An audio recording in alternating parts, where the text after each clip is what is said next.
ఈరోజు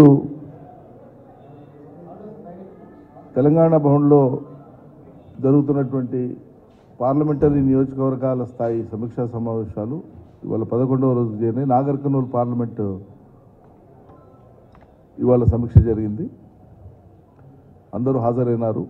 గెలిచిన 2 ఎమ్మెల్యేలు, పోటీ చేసినటువంటి 5 అభ్యర్థులు, గౌరవ ఎంపీ గారు, అదేవిధంగా ఈ సమీక్ష కమిటీలో ఉండేటువంటి పెద్దలందరూ కూడా హాజరైనారు. హరీష్ రావు గారు కానీ, పోచారం గారు కానీ, మౌసరాచారి గారు, వారితో పాటు ప్రశాంత్ రెడ్డి గారు, రావుల చంద్రశేఖర్ రెడ్డి గారు. ఈరోజు అతి ఎక్కువ సంఖ్యలో సమీక్షలో పాల్గొన్నటువంటి నాయకులు, ప్రజాప్రతినిధులు అతి ఎక్కువ సంఖ్యలో వాళ్ళు మాట్లాడడం జరిగింది. వాళ్ళు మునుపటి 10 సమీక్షా సమావేశాల కంటే ఇవాళ ఎక్కువ మంది మాట్లాడినారు.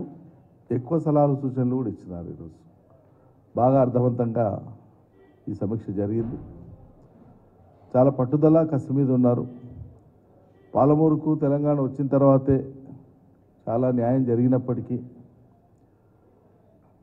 10-11 లక్షల ఎకరాల్లో సాగునీళ్ళు వచ్చి, గ్రామీణ ప్రాంతాలు పచ్చబడి, పంటలు పెరిగి, ఉపాధులు వచ్చి, వలసలు ఆగిపోయి, వలసలు పోయినటువంటి వాళ్ళు తిరిగి వచ్చి, గ్రామాలన్నీ కూడా అభివృద్ధి చెందుతున్నటువంటి ఈ తరుణంలో కొత్త ప్రాజెక్ట్ అనేటువంటి పాలమూరు రంగారెడ్డిని కూడా గౌరవ ఆనాటి ముఖ్యమంత్రి గారు కేసీఆర్ గారు స్వయంగా వెటరన్ చేసి పాలమూరు ప్రాజెక్టు దాదాపు పూర్తయినటువంటి దాన్ని ప్రజలకు అంకితం ఇచ్చినాక కూడా మరి ఫలితాలు కొంత నిరాశ కలిగించినటువంటి విషయాన్ని శ్రేణులు అభిప్రాయపడ్డారు. పొరపాటు ఎక్కడ జరిగింది అనేటువంటి విషయంలో అనేక రకాల సలహాలు, సూచనలు వచ్చినాయి. వీటన్నింటినీ కూడా గతంలో మేము ప్రకటించినట్లే 17 సమీక్షలు పూర్తయిన తర్వాత మేము దాన్ని ఉన్నత స్థాయిలో సమీక్షించి క్రోడీకరించుకొని, అన్ని అభిప్రాయాల్ని క్రోడీకరించుకొని రాష్ట్ర ప్రజానీకానికి, ఓటేసినటువంటి ప్రజలకు, పనిచేసినటువంటి నాయకులు, కార్యకర్తలకు తప్పకుండా వాటిని వివరిస్తాం. వచ్చినటువంటి సూచనలు ఏంటి, సలహాలు ఏంటి, పార్టీ రేపు తీసుకోబోయేటువంటి కార్యాచరణ ఏంటి, తప్పకుండా స్పష్టమైన అవగాహనతో ముందుకు వస్తాం. అదేవిధంగా ఇక్కడ రాష్ట్రంలో రైతాంగానికి సంబంధించి ఒక సీరియస్ కన్సర్న్ ఉంది. గత వారం కూడా స్వయంగా నేనే గత ప్రభుత్వంలో వ్యవసాయ శాఖ మంత్రిగా పనిచేసినటువంటి బాధ్యతతో ఇవాళ బీఆర్ఎస్ పార్టీ నాయకుడిగా నాతో పాటు మరికొందరు పెద్దలు పెట్టుకొని రాష్ట్ర ప్రభుత్వాన్ని కోరడం జరిగింది.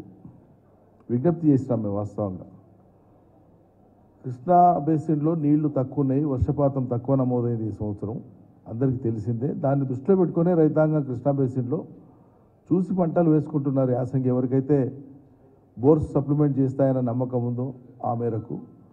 కానీ గోదావరి బేసిన్లో నీళ్లు ఉన్నాయి, 2వ పంటకు సరిపోతాయి, రైతులు నార్లు పోసుకున్నారు, వాళ్ళు ఎదురు చూస్తున్నారు, మీరు ఏదో స్పష్టత ఇవ్వండి అని చెప్పినాం. కానీ గవర్నమెంట్ పెద్దలు ఎవరు కూడా దాని మీద స్పష్టత ఇస్తలేరు.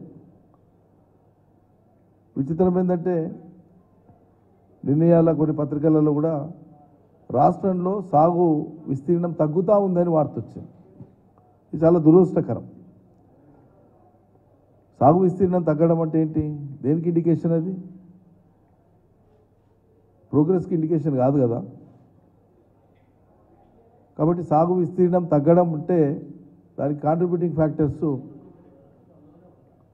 కరెంటుకు సంబంధించిన సమస్య ఉంటుంది, పెట్టుబడికి సంబంధించిన సమస్య ఉంటుంది, నీళ్ళకు సంబంధించిన సమస్య ఉంటుంది. పెట్టుబడి మీరు ఏకరైపోతే రైతు బంధు ఎకరా లోపించి ఆపేస్తుంది, ఇలాంటి గతి లేదు. నీళ్లు స్పష్టత లేదు, ఇస్తారా ఇయ్యరా గోదావరి బేసిన్లో. కరెంటు మీరే చెప్తున్నారు, అధికారికంగానే ప్రకటిస్తున్నారు, కొన్ని కోతలు ఉంటాయని చెప్తున్నారు. చాలా మటుకు 16-17 గంటలు కూడా చాలా జిల్లాల్లో రావట్లేదు, ఆపిస్తున్నారు. యథార్థం ఇది. కాబట్టి రైతులు ఆందోళనతో ఉన్నారు. మరి మీరు ఏం చేస్తారో చెప్పండి రైతాంగానికి స్పష్టంగా. 24 గంటలు గత ప్రభుత్వం ఇచ్చినట్లు మేము కూడా ఇస్తామని ప్రకటించారు. ఇవ్వగలిగితే ఇస్తారా, ఇవ్వరా, ఇస్తే ఎంత ఇస్తారు? 24 అని చెప్పి తక్కువ ఇవ్వడం కాదు, 24 ఇచ్చే పరిస్థితి ఉంటే చెప్పండి, ప్రజలకు ఇస్తున్నాం, గ్యారెంటీకి ఇస్తామని. కాబట్టి ఈ సాగుకు సంబంధించినటువంటి కొంత సందిగ్ధత ఉంది, రైతులు ఆందోళనలో ఉన్నారు. ఈ నీళ్లు కానీ, పెట్టుబడి కానీ, కరెంటు కానీ ఈ విషయంలో ప్రభుత్వం సరైనటువంటి సమయంలో స్పందించడం లేదు. రైతులకు అనువుగా తీరికతో మీరు స్పందిస్తే, తీరికతో మీకు వీలైనప్పుడే ఇస్తే ఇది ఆగదు, వ్యవసాయం ఆగదు. కాబట్టి రైతులు విధిలేని పరిస్థితులలో మానుకుంటారు, మీకోసం ఆపరు, కానీ విధిలేని పరిస్థితుల్లో ఆపుకుంటారు. తద్వారా మీరు రాష్ట్ర రైతాంగాన్ని 9 ఏళ్లు కంటికి రెప్పలా కాపాడినటువంటి కేసీఆర్ సర్కార్ను చూసిన రైతులు మరి ఈరోజు మీరు అధికారంలోకి వచ్చిన తొలినాళ్లలోనే రైతాంగానికి విశ్వాసం కల్పించలేకపోతున్నారు. దయచేసి దృష్టి పెట్టండి, ఇప్పటికైనా మించింది లేదు. తక్షణమే పెట్టుబడి ఇవ్వండి, తక్షణమే నీళ్ళు ఇవ్వండి, అందుబాటులో ఉన్న నీళ్ళనే ఇవ్వండి. చెప్పండి, అంచనా వేసి చెప్పండి. గోదావరి బేసిన్లో ఉండేటువంటి రిజర్వాయర్స్లలో ఇన్ని నీళ్లు ఉన్నాయి, ఇన్ని లక్షల ఎకరాలకు సరిపోతాయి చెప్పండి, అదే చెప్పండి. లేదా ఈ పంట వేయండి, లేకుంటే ఈ పంట వేయొద్దు అని చెప్పండి. ఓ ప్రణాళిక ప్రకటించండి, వ్యవసాయ ప్రణాళిక, యాసంగి ఇది. అదేది చేయకుండా విమానాన మీరు రైతాంగాన్ని వదిలేస్తే చాలా అన్యాయం ఇది. దానికి తోడు నిర్ణయాల మళ్ళీ మొదలైనవి. యాసంగికి అవసరమైనటువంటి యూరియా కోసం రైతులు లైన్లో నిలబడుతున్నారు. నిర్మల్ జిల్లాలో రైతులు బార్లు తీరి నిలబడేటువంటిది టీవీలలో, పేపర్లలో వచ్చింది. 7 గ్రామాల రైతులు ఒకే చోట సొసైటీ దగ్గర చేరి, 7 గ్రామాలకు సంబంధించినటువంటి రైతులు సొసైటీ దగ్గర చేరి లైన్లో నిలబడ్డారు. చాలా దూరం పొడుగాటి లైన్ కనిపిస్తూ ఉంది మనకు అక్కడ. ఏంది అంటే నియంత్రణ చేస్తారు మీరు. వచ్చిన 45 రోజులకే రైతాంగాన్ని యూరియా కోసం లైన్లో నిలబెడతారు. అసలు మీకు పట్టింపు లేదా? ఎంత భూగుల మీద, ఎంత జాగ్రత్తగా మీద ఉంటే పనులు అవుతాయి ప్రభుత్వంలో. ఏం చేస్తున్నట్లు మరి?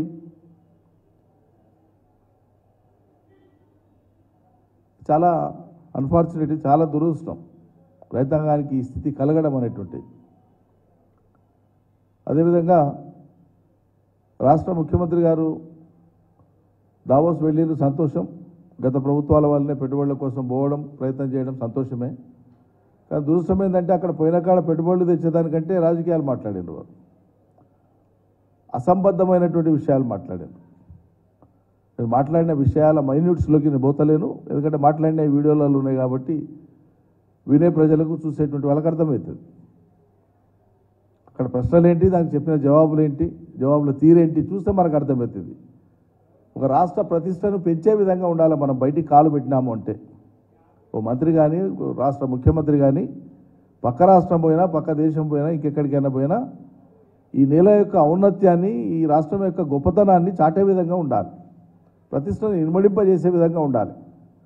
దురదృష్టవశాత్తు అట్లా అనిపించలేదు, అసంబద్ధంగా అనిపించింది.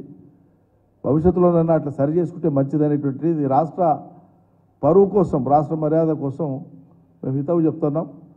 సరే, అవతల వాళ్ళు చెప్పేది మేమెందుకు వినాలనుకుంటారంటే అది మీ ఇష్టం, మీ వ్యక్తిగతమైతే వేరు. కానీ రాష్ట్ర ప్రతిష్ట ఇమిడి ఉంది, అందులో బాధ్యత గల ప్రతిపక్షంగా గుర్తు చేయడం మా బాధ్యత కాబట్టి గుర్తు చేస్తున్నాం. తక్షణమే ప్రభుత్వం స్పందించాలి. రైతుల్లో నెలకొన్నటువంటి ఈ సందిగ్ధతను వీలైనంత త్వరగా ఈ సందిగ్ధతను తొలగించాలి. చురుకుగా వ్యవసాయ పనులు సాగేటట్లుగా ప్రభుత్వం అన్ని రకాల చర్యలు తీసుకోవాలని చెప్పి విజ్ఞప్తి చేస్తూ ఉన్నాం.